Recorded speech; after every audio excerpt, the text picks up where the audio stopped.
storm-tossed ships, smouldering ruins, and a prophecy that refuses to quit.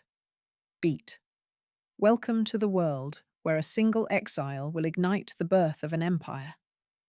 Flight from Troy and the weight of destiny. Picture blazing walls and falling towers. Troy is finished. Beat. In the chaos strides Aeneas, armored but bewildered, charged by the gods to rescue the Trojan legacy. His first burden is literal. He hoists his aged father Anchises upon his back, cradles his young son Iulus at his side, and gathers sacred household gods. Beat. The scene sets the poem's core tension between personal grief and public duty. Aeneas longs to defend his home, yet Jupiter's grand design commands him to abandon it, sailing toward a land he has never seen. Beat. Virgil presses a question that haunts every chapter. When the gods decree a path, how much say does a mortal have? The fleet wanders the Mediterranean, battered by storms conjured by Juno, who will not forgive the Trojans for Paris's ancient insult and for the prophecy that Rome will eclipse her beloved Carthage. Beat. Each new shore tempts the exiles to settle, but omens yank them onward. The Trojans anchor at Thrace, Delos, Crete, and wild Straphades, where harpies shriek a curse that they will not build their city until hunger forces them to eat their own tables. Beat. This riddle becomes a dark, running joke, proof that destiny speaks in puzzles no hero can skip. Anchises serves as Aeneas's compass, reading signs in stars, flames, and entrails. Yet even he staggers under the prophecy's weight. When the fleet reaches Actium and Buthrotum, miniature Troys built by other survivors, Aeneas sees alternate futures. They could stop here and live in peace. But the emphasis fatum, that Roman word for unbreakable decree, drives him on. Beat. Virgil thus establishes a hero who is not propelled by raw ambition, like Achilles, but by compliance to something larger than himself. The cost is immediate. Creusa, Aeneas's wife, is lost in Troy's alleys. Her ghost blesses his voyage, yet cuts him loose from the past he aches to keep. By the section's end, anchoring at Sicily for funeral games, we grasp the emotional math of empire. Glory and survival demand surrender of home, spouse, and certainty. Aeneas sails again, listening to the sea and to the deafening hush of promises the future is screaming. Beat. The flight from Troy is no escape. It is a gravitational pull toward Rome's unborn seed. Love and loss in Carthage. Carthage rises like a mirage. Red walls, busy harbours, the hum of enterprise. Beat. Queen Dido, herself a refugee from Tyre, welcomes the Trojans, seeing in Aeneas a kindred soul bruised by exile.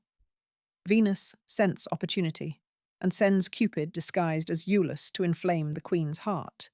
Juno sees a chance to detain Aeneas permanently and thwart Rome before it breathes. Beat. In a cave during a thunderstorm, the lovers are, as Virgil coyly puts it, wed by nature, sealing Dido's devotion. Here the epic pauses its martial drumbeat and explores an erotic, psychological battlefield. Beat. Aeneas's tale of Troy, recounted to Dido, is a masterpiece of narrative within narrative, casting him as both survivor and bard. His words enthrall Dido, but also re-traumatize him, turning memory into performance. Beat. The audience hears two simultaneous heartbeats, hers quickening with passion, his pounding with the dread of destiny renewing its claim. Soon Mercury descends, clad in winged sandals, to stab the idyll. Beat. Jupiter reminds Aeneas that his duty lies in Italy, not in Carthage's scented chambers. Overnight, duty becomes betrayal. Aeneas's inner monologue is a storm. How can he rip himself from a woman who saved his fleet? But the emphasis pietas, His devout responsibility to gods, family, and future descendants trumps private longing. Beat. At dawn, the Trojans outfit their ships in secret. Dido senses the rustle of departure and confronts her lover, asking whether their union meant nothing. Aeneas, stone-faced, declares, "I sail for Italy not of my own free will." Dido's suicide is operatic. A pyre built from Aeneas's gifts, a sword he will never reclaim, a curse that will echo into the Punic Wars. Beat. When Aeneas glimpses her faint shape in the underworld later, she turns away in silent frost, aligning herself with Sychaeus, her first husband, proving that some wounds petrify rather than heal. Virgil refuses to depict Aeneas as purely heroic. Readers feel the cost of greatness measured in a woman's ashes and a lover's lingering guilt. The Carthage episode asks if empire and intimacy can coexist. The verdict is bleak. Beat. Aeneas leaves harbour with heavier anchors than he dropped, dragging across the water a future stained by an irreversible tragic passion. Descent to the underworld and vision of Rome. Anchored at Cumae, Aeneas seeks the Sibyl, a prophetess whose cave breathes sulphur and riddles. Beat. She instructs him to pluck the golden bough, passport to the dead, and warns that the journey is easy going in, brutal coming out. Accompanied by the ghost of his drowned helmsman Palinurus, he steps into a landscape where shadows drift like leaves. Beat. Virgil's underworld is not merely a realm of punishment, it is a museum of memory. The Sibyl points to crying infants, suicides, unjustly executed, souls grouped by circumstance rather than morality. Aeneas confronts warriors fallen at Troy, including Deiphobus, mutilated by Helen's treachery. Beat. Each encounter peels another layer of survivors' guilt, yet hope flickers when he reaches the Elysian fields, where musicians strum forever and athletes race in perpetual youth. There, Anchises awaits, vibrant again, holding the scroll of Rome's destiny. Anchises unveils a pageant of future heroes, Romulus, the Caesars, and above all, Augustus, son of the deified. Beat. The speech is Virgil's Roman manifesto, legitimizing the present through the theatre of myth. Anchises also highlights lesser-known figures, hinting that greatness is a relay of countless names, not just emperors. But the climax centers on Marcellus, Augustus's heir who died young. The old man weeps, revealing that even prophecies glow with sorrow. Aeneas exits through the ivory gate of false dreams, an ironic twist scholars still debate. Beat. Is Virgil hinting that all visions, even sanctioned ones, carry an odour of illusion? The episode locks destiny onto Aeneas's spine. He now sees the blueprint of future Rome and understands that every hardship will pour concrete for that city. Beat. Yet the underworld also illustrates the fragile membrane between past and future. Ghosts counsel the living, while the living must transcend them. This section's pulse is introspection, not battle.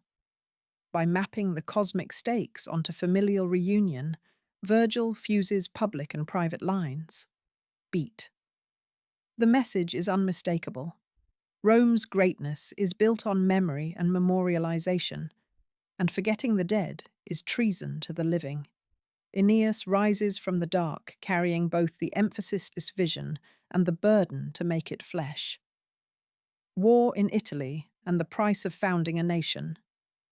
Landing at Latium, Aeneas thinks his odyssey is over, but new storms brew on land. Beat. King Latinus welcomes the Trojans, offering his daughter Lavinia as bride, fulfillment of oracles.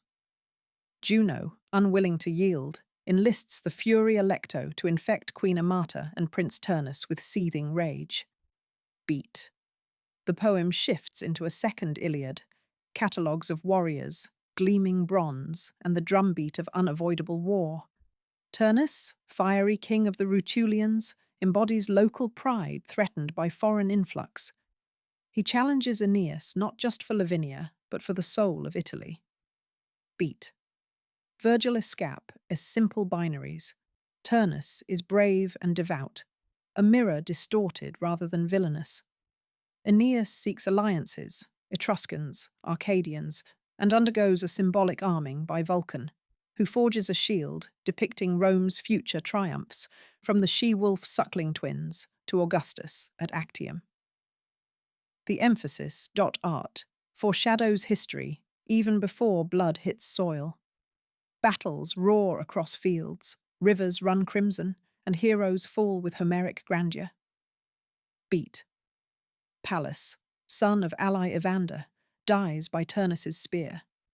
Aeneas, incensed, becomes a wrathful engine, executing prisoners and desecrating corpses, acts that blur the line between pious founder and avenging beast. Beat. The war underscores a sobering thesis. Nations are born in mud and mourning.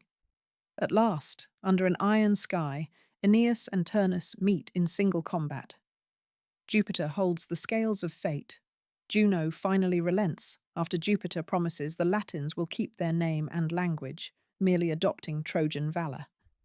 The duel is terse, yet seismic. Beat. Aeneas stabs Turnus, who falls begging mercy as he sees Pallas's sword belt seized from his own waist. Aeneas hesitates, catches sight of the trophy, and fury eclipses clemency. He buries his blade in Turnus's chest. The poem stops on that thrust, denying readers the comfort of epilogue. Beat. Rome is assured, but at what moral cost? Virgil lets silence do the bookkeeping of souls. The final image freezes Aeneas between savior and executioner, reminding us that founding myths are also founding wounds. The price of destiny, once abstract, is now quantified in a single life, a single gasp, and a lingering, ambiguous victory.